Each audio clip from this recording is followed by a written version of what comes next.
Don't worry, that'll be cut out. But I can sit there and play with me money. The boys' heads are in their hands going, oh, my God, you can play with your money. G'day, it's Lindsay Waddington here, and today we've got a great mate of mine and one of our greatest artists in Australian country music. Well, any music, really. He's just a great singer-songwriter with a wonderful band, travelling around doing some great stuff. Andrew Swift. Oh, thanks, mate. How are you? Oh, I'm really good. It's great to have you here. Good to be here. I love your setup. This is awesome. Thanks, buddy. We'll get into this anyway. We'll do a bit of a Q&A. What do you reckon, Swifty? You're not worried? You know I am. Oh, I'm going away with you. You're a bigger bloody rogue than me. Or your dwarf stories. I don't know what you're talking about. Rightio, mate. First question. What's your favourite song to perform? Oh, at the moment, it's probably the duet that I just released with my partner Simone. We just wrote it and released a duet for our daughter Valentine. Yep. And that's it's a sentimental one for me. So I like having that moment in the set where I can connect with people, you know, with having a kid. Great. Does Simone get out on the road with you a bit hard at the moment? A bit hard at the moment. Not so much the bubs. She's in her last few weeks of university, so she's been working her butt off over the past few years, and she's so close to getting her degree done. So I'm really proud of her, and she's had to focus on that for the end of this year. But I'm sure she'll get to a show whenever she can. Good on you, buddy. What's your favourite music collaboration you've ever done? The one with Simone. I have to say. You have to say that? Yeah. Happy wife, happy life? That's the one with Simone. Yeah. Look, that is definitely.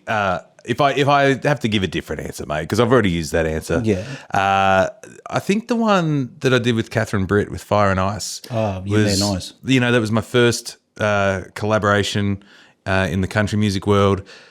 Nobody knew who I was. Catherine took a bit of a gamble with me and heard the song and said, yeah, I'd love to. So she was a champion of mine right from the start with jumping on that for me. The vocals worked really well too, because she's got that real earthy sort of raspy sort of voice, and your voice have really worked well together too. Oh, thanks, mate. Yeah, look, I'm really happy with how it came up and still a crowd favourite. Yeah, well done. If you could move to Sesame Street, who would you want to be? Elmo looks like he just has a good time all the time. Tickle me, I like to Elmo? be tickled. Don't start coming up to gigs and tickling me, because I won't appreciate it. Elmo, but I think my dad would be Oscar the Grouch, because he likes being on his own. Yeah. But I get a bit of that sometimes too. But Elmo just looks like he's living his best life. Oh, he is. Yeah, I think that's the way to go. I wish I could be as happy as Elmo all the time. I've also got the ginger beard. So. Oh, I wasn't going to say anything. Yeah. I tell you what, we look a bit like a Christmas tree at the moment. Oh, yeah. Well, the Christmas the special. season, yeah. It is, yeah. Have you ever played sport? And if you did, what was it? I tried my hand at many sports over the years. I did golf and football, AFL. But my sport that I was good at was netball. I was a netball player, mixed netball. The Golden Guitars were the first awards that I won that weren't for netball. Really? So, yeah, I've got a box. They're now in a box, but I did have a cabinet full of best and fairests and premiership. Really? Yeah. No, a ton of it. I'm not pulling your leg. Yeah. That was my sport. That's really. I mean, what sort of you had the I had the bib. Yeah, didn't do the skirt, but I had the bib, and I was usually goal attack or goal shooter. I had an interesting style, old school style. I'd just shoot one hand. People would laugh at me until I started going in. But then I also I won a best and fairest in defence as well. So it was that was just my sport. Yeah, that's fantastic. Yeah. I played a bit of golf. I usually play every morning. Yeah. I played this morning. The only two good balls I hit was when I stood on the rake. Yeah. Golf's a funny one. Like I enjoy it until I don't.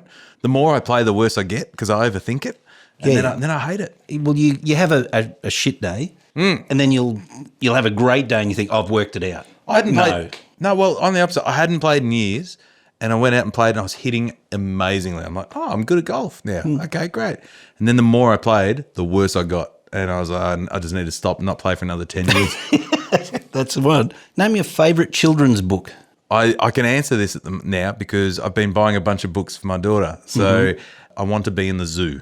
It was a book that I memorised. Mum tells the story, like I memorised when to turn the pages and all the words, to the point where we could trick Dad into thinking I could read at a very young age. But it's a good book of this creature who can change his coloured dots and he wants to be in the zoo. Turns out his place is In The Circus, which is kind of relevant for me. I'm in the music industry. Well, it's a bit of a circus. Yeah, right. It is. What do you enjoy most about being a musician and an artist? I love the touring. I love the connecting with people, and I love telling my stories. And I love, there are songs these days I write that I hope will do well on radio and be fun to play at festivals and a good time. But the whole reason I started writing songs was to express myself. I was going through depression in high school, and that's why I started. Oh, really? Writing. Did you, mate? Yeah.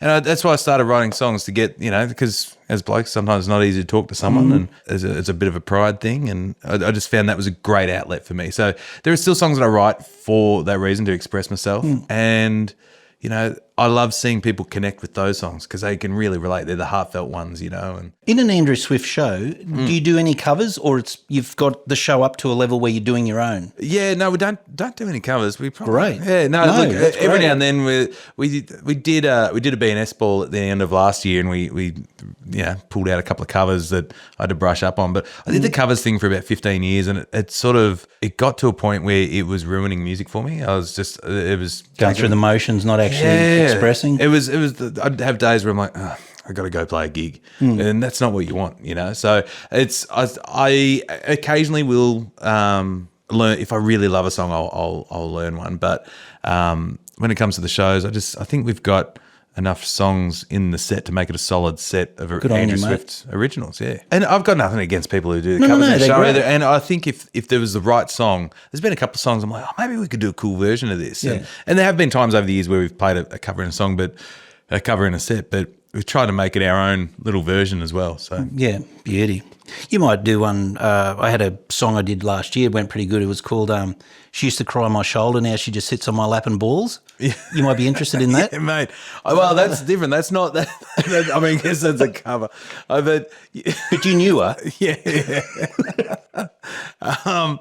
Yeah, that could be, pitch it to me. Send it every album I do record a song that I didn't write. I don't have to write every song on the album or in our set. But look, I'm not saying I will record it, but you feel free to send it through, mate. You reckon I might even get a shot at sound check or something, like on an Andrew Swift show? Oh, mate, I feel like with a song of that quality and that much of heartfelt heartbreak, you can feel it. Yeah, I bet you can. You want to do it properly. That's a closer, mate. Okay, we'll or see. Or a mid-set, make them feel the emotions. Yeah. We'll see how we go. I just think you're the right man for the job. Anyway. Not sure what that says about me, but thank you.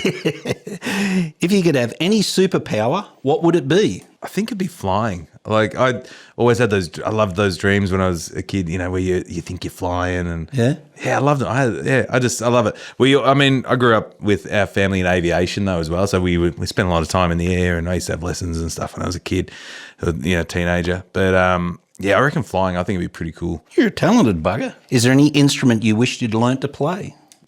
Guitar, singing, yeah. I think you go all right. Mate. Yeah. I wish I could play guitar like people like my guitarist Damien and yourself. Like you guys. I'm a rhythm guitarist. I wish I could just improvise like some people can, but as Damien would say, touring with you, it's great to have a solid rhythm too. Yeah. Well, that's it. But look, I think I'd love to. A banjo or mandolin or something. I love bluegrass music, I'd love to be able to play something well enough in that vein. Yeah, I'd sort of one of these long tours you're doing with the boys when you're sharing motels. That'd be the perfect time to start learning the banjo. Yeah. 2-3 o'clock in the morning when you're back. Perfect. Yeah. I reckon. Yeah. Well, I reckon, boys. If you could live in a sitcom, which one would it be? That is a very hard question. That's a fantastic question.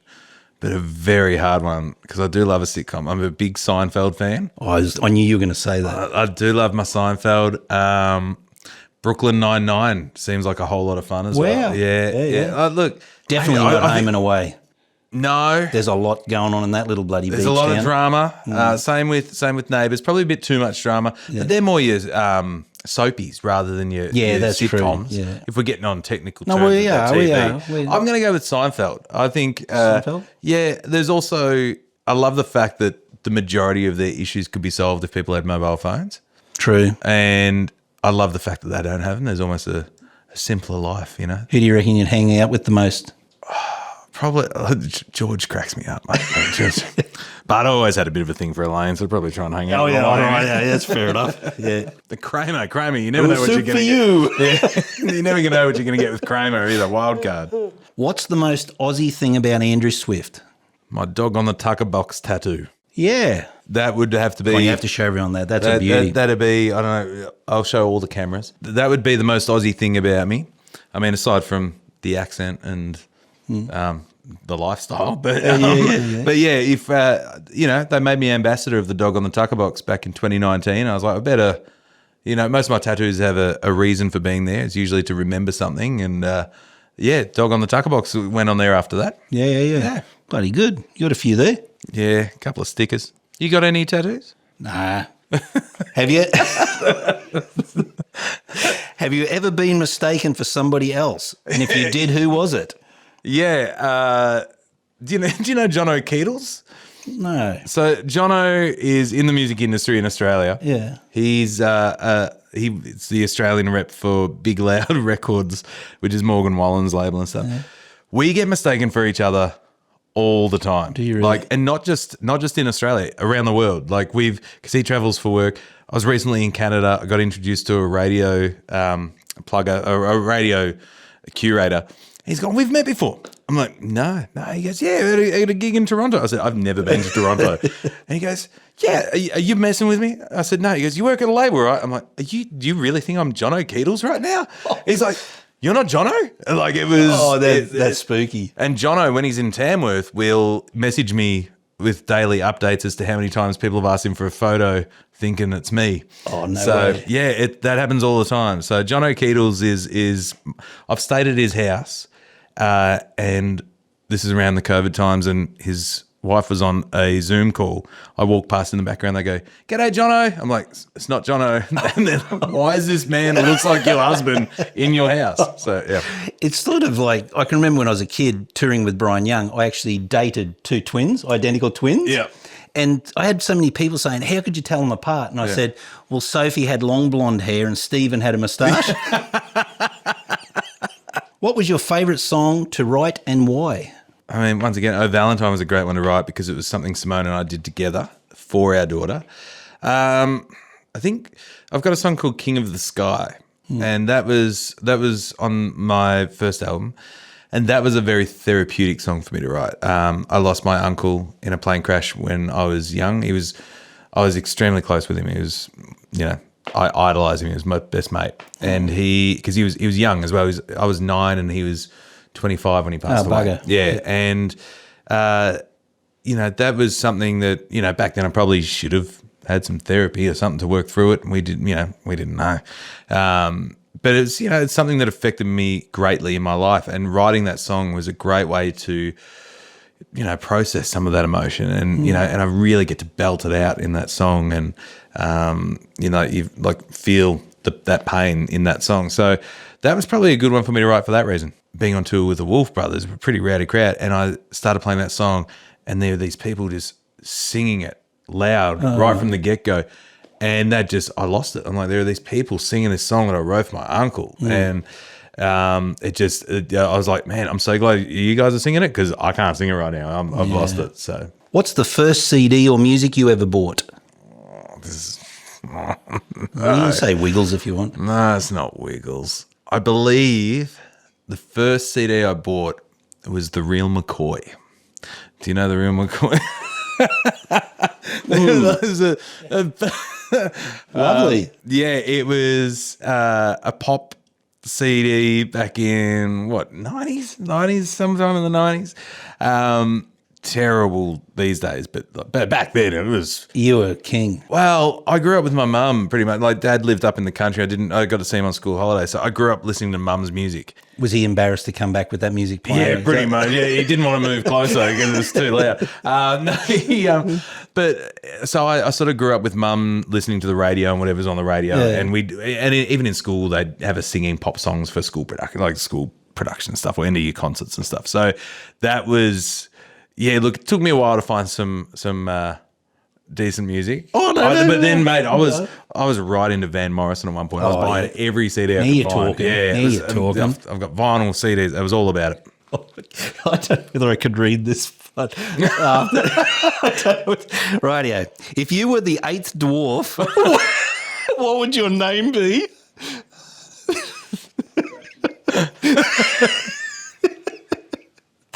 A bit of an inside joke. Oh, man. If I was the 8th dwarf, what would my name be? I've gone a whole other shade of red, mate. My head went somewhere else. These guys are whispering. My bandmates are whispering. Oh, man, I don't know. I guess it's probably ginger. Like, even though it's only my beard. Like, I got a Fanta face, but not. Oh, really? Yeah, nowhere else. Yeah. You'd be like Kung Fu one, Ginger Ninja. Ginger Ninja. I'd be Tatty. Oh, there we go. There we go. Tatty. Tatty. Yeah, that'll do it. What was your first job? My first job was answering the phone at local fish and chip shop before I was allowed to be old enough to get a proper job. They just paid me $5 an hour. Yeah. And I'd walk down, I was like 12 or whatever. I'd walk down to the local fish and chip shop and answer the phone. And eventually I got upgraded to cooking some burgers. But yeah. What town was that? Beaconsfield in Victoria. Yeah. Nice. It was, they were lovely people and they're good friends with my mum as well. It was a good little small local town. Like back then it was, one of those towns. I remember having the realisation after being on a big camping trip with Dad and, up in the middle of nowhere, that I lived in one of those towns where you'd blink and you miss it. But now it's just developed like it's the outer suburbs of Melbourne. But back in the day, it was that little town, good little community. Everyone knew each other. And Mum was friends with the folks at the fish and chip shop. She'd come down and drink some of their Greek wine while I was answering the phone. And it was a good time. Bloody lovely. It's not there now. It is. I think it's still there. Changed hands? Yeah, a few times. Yeah. Bugger them. Won't give them a shout out then. Nah. What's your least favourite chore or something you hate doing? Not a big fan of dishes. I'm doing them more though, so I'm kind of getting used to them. Picking up after the kids and the family in general. That's sometimes I'm like, just it's got a home. Yeah, you could put it there, or you could leave it there for me to trip on, and then I can put it away. That'll work. I mean, with something I hate doing. I mean, admin's always a. Yeah, it's pretty crappy. Yeah, it's pretty. Yeah, changing strings on your guitar. No, I don't mind doing that. Do you like doing that? I don't mind. I don't mind doing that. Giving the guitar a bit of love. It gives me a whole lot of love. So, I don't mind it. It doesn't take too long. People complain, but I used to work in a music store, so I was changing strings all the time. I got it down pretty quick. Yeah. You worked a music shop too? Yeah. What did you had do all there? sorts of jobs. Fish and chips? Change strings. I kept taking fish and chip orders. Just in sales doing it was a little shop. Would do a few guitar repairs and bits and pieces, but mainly I'd be looking through the catalogues, working out what I could buy. Oh, yeah. I was going to say, if they were the two jobs I had, I love eating. I love guitars. I'd be like 180 kilos with 50,000 guitars. I had all sorts of little jobs over the years trying to support the music stuff. But music store was a bit of fun. What was the first concert you ever went to as a non-musician or artist? I went and saw Live. I was big into that Throwing Copper album they had, and that was my first arena show. I went to Rod Laver Arena and saw Live, and it was inspirational. Like I was just like, oh my God, this is amazing. So, that was back when they were really good. Cracking it. I don't know if they're still good. I haven't seen them play for a while, but yeah. I think they're still alive. Yeah, I think they're still kicking. Yeah. My first overage show though, and I was playing guitar then. I remember first overage show was Super Jesus, down at our local pub. That was pretty good. Yeah, so you've always been into sort of like the Australian bush ballads and all that sort of stuff? Yeah, very much a bush ballad. No, I have a great appreciation for them, mate. I know Absolutely. you do. But no, I'm from out of Melbourne, and in Victoria back then, the country wasn't real cool. And I was in a pop punk band straight out of school, so we'd sing all these rock shows, and you can see that because your country has a real edge, and it's very musical. So I reckon all these different influences and that are definitely bringing it to it. And I know you carry a very equipped band, and that's why. Like, your band, great musos. Yeah. And they'd have to be because it's not... They got to carry me, mate. Well, I didn't really want to say that, boys, but it's great to see... It is actually great to see the music like you're doing with all those influences, but you are carrying a cracking band. So if anyone can get along and see one of Swifty's shows, you won't be disappointed. Thank you. What's the last thing you Googled? It was probably where to find some of the bananas in the new Donkey Kong game. Are you serious? I couldn't find them all. Was that I reckon that it's either that or if the Cairns Airport has a Virgin Lounge. There's nothing real interesting. No, I've been to the Canary Islands, couldn't find any canaries either. No, yeah. You can't think of anything. You Google Donkey Kong's bananas? I think it was, I was looking for Donkey Kong's bananas for the new game. I was getting a bit stuck. I like it. I like it. If you were to perform in a circus, what would you do? I wanted to join the circus when I was a kid. I can see this after this conversation. Yeah, I did. I really did. I remember going to see the circus, falling in love with it. I loved the fact that you travelled around. I think that's probably why I love doing what I do. Is it's just clearly it's a circus. It is a circus. But I always loved it, and I loved the idea, the romance of running off with the circus and being an entertainer or performer. But look, those guys are fit as hell. I'd probably just be someone who help set up the tent. I'd be selling the popcorn at the show, mate. I wouldn't have. I'd probably be a clown, maybe. Did you know though? I could actually see you as like what's the ones with the black jodhpurs with the big side things and the shirt and the tie? Are they the whippers? Oh, the lion tamer. Yeah. Well, I could actually see you doing that. Is that because I'd have to tame my band guys? Yeah. Look at them all over there. Oh, no. You know? Growing up, who was your musical inspiration? When it mattered, like when I was starting to really get into music, it would have been Van Morrison. I just loved the diversity that he had. It was, like you had that jazzy feels in Moondance, but you still had some beautiful Americana sounds in some of these albums. And I think I just loved the diversity there. I think if it was before that growing up, like we didn't have a ton of music in the house. I mean, there was some Billy Joel kicking around on a vinyl. I think there's some Johnny Cash and but yeah, I think the biggest influence in those early days of starting to play music would have been Van Morrison. Yeah, nice. Can you do any impressions? And if you can, who? Oh, look at me. I'm Damien Caffarella.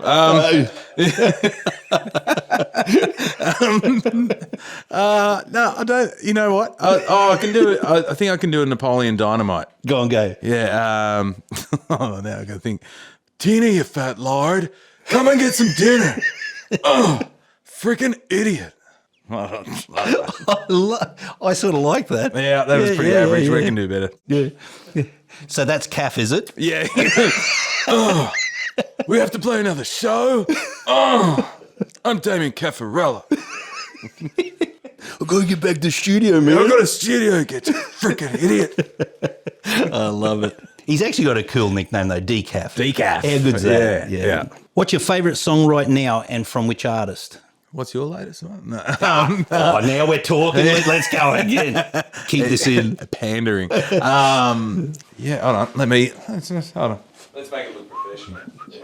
Oh, there you go. Last thing I Googled was a Yamaha powered mixer. I've worked it out. You've worked it out? I worked it out. The song I'm really loving at the moment is called High on a Heartbreak by Hayley Witters. Nice. Yeah, I love the melody choices in it. She's fantastic. Might have to do a collaboration one time. I'd love to. Hayley, call me. If you were stranded on a deserted island, what three things would Andrew Swift want with him? Sit down, boys. It won't be yours. You know what? I was thinking maybe Damien Caffarella because once he gets started talking, he's so good at helping kill the time. Like he's on a long drive. Really? Yeah. We had a 2-hour drive after the show last night and he'd had a couple of wines and it was great. The drive went real quick. We just talked the whole time. Okay, the three things... guitar. You got to have a guitar. Yeah, you do. Oh, part of me wants to be logical and have a knife so I can...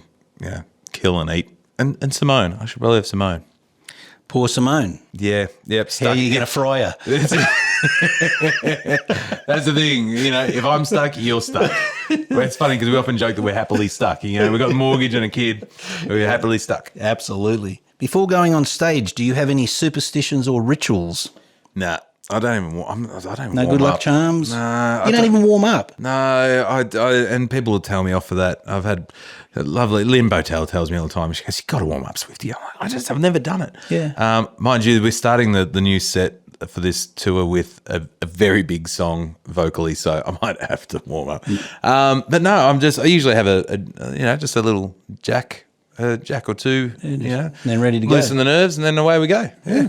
I think I'm too busy trying to make sure everyone's, organised, and because the independent self-managed thing, and I feel like I'm just like, cool, are we good? And is this ready? Is that ready?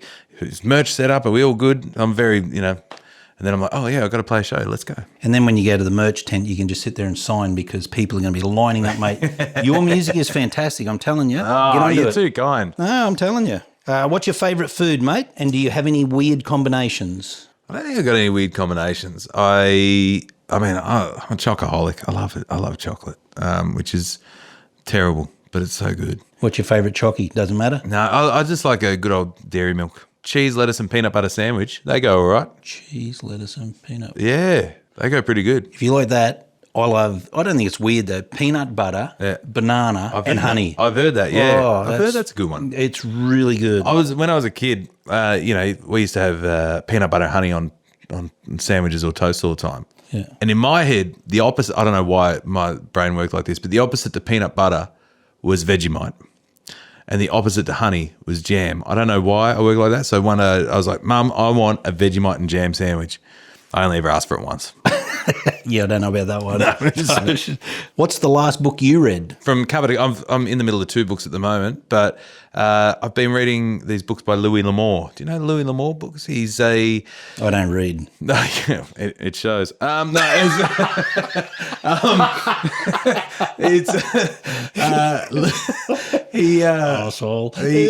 He was a Wild West fiction writer, and he wrote all these. There's a ton of books that he's written, and they're great for traveling because they fit well in the backpack, and I can get through one in a weekend if we're got a couple of long flights. So, but yeah, just one of his books. I can't even remember the title because there's like a bunch of them that I've read in the last year. Oh yeah, might have to check that out. He's great. Yeah, don't mind that sort of stuff. He leaves you hanging at the end of a chapter, and you're just like, how's he get out of this one? Like it's all, it's basically the same plot line or every book, but you're just like, how does he get out of it? Mate, you're that bloody busy. How do you get time to read? On a plane.